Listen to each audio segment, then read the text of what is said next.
Hello people in our channel.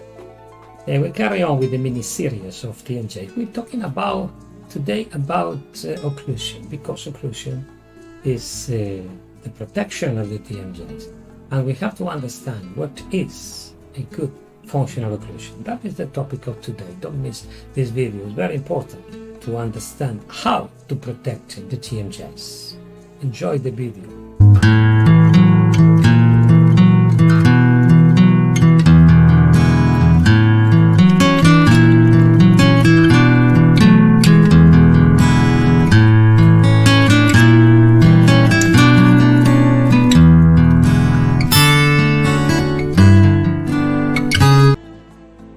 Functional occlusion. What is functional occlusion? It's an occlusion who is working well. It's functional. The occlusion is the protection of our T.M.Js.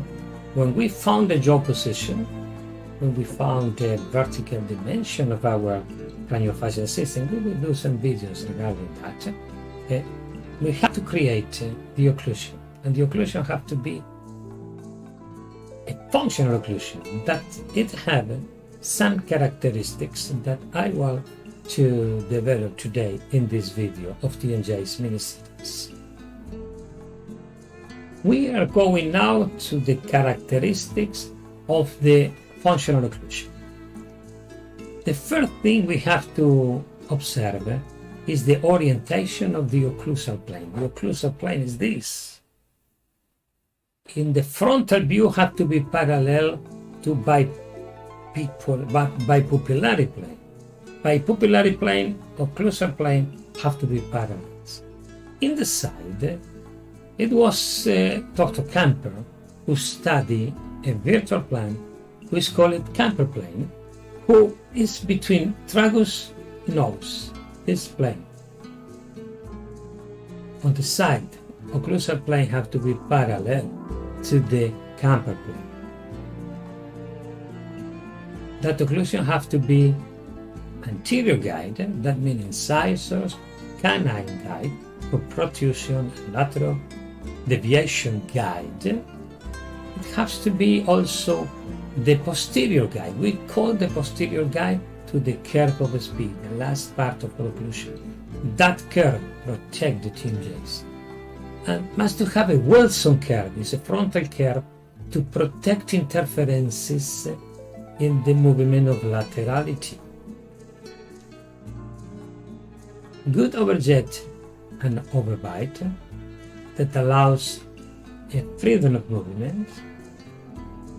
All this is creating our functional occlusion. We see now some sample. Here you see the occlusal plane in the front parallel to the bipupillar plane, and on the side to the Camper plane. That is one of the orientations. We have to have freedom and control in the movements. Freedom in the laterality and protrusion. That's very important in the functional occlusion. Have freedom.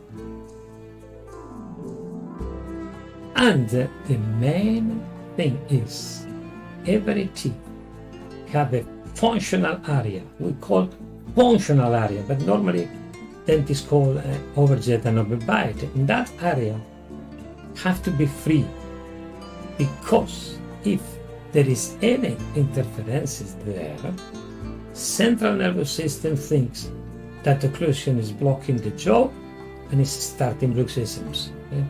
Pay attention. Occlusion.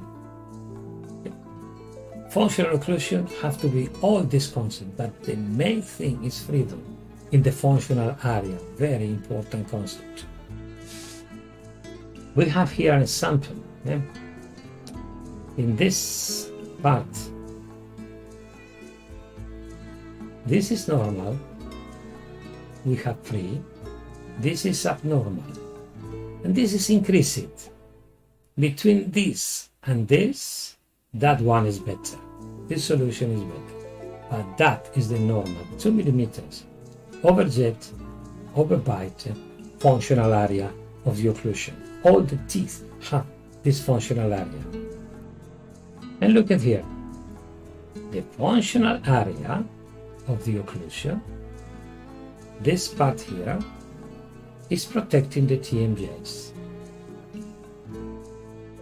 Anterior guide, we call, but all the teeth have a functional area.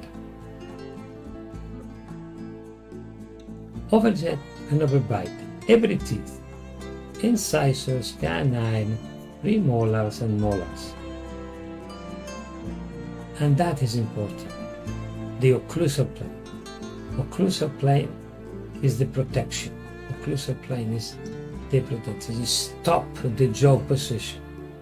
And then we have forward, the anterior guide, and on the back, the curve of speed, or posterior guide. That is protecting this one, and this one is protecting the T.M.Js. But the occlusal plane is stopping the vertical dimension. All the things are very important in a functional occlusion. Okay, we arrived at another end of another video. I hope you enjoyed this mini-series. We are talking about different things. We were talking about also muscles, vertical dimension, etc., etc., etc. It's a very nice mini-series of T.M.J. Don't miss it. Remember, every Wednesday in our school, English channel. From now, we are talking about mini-series of T.M.Js. Enjoy the video, and I see you in the next video in our channel.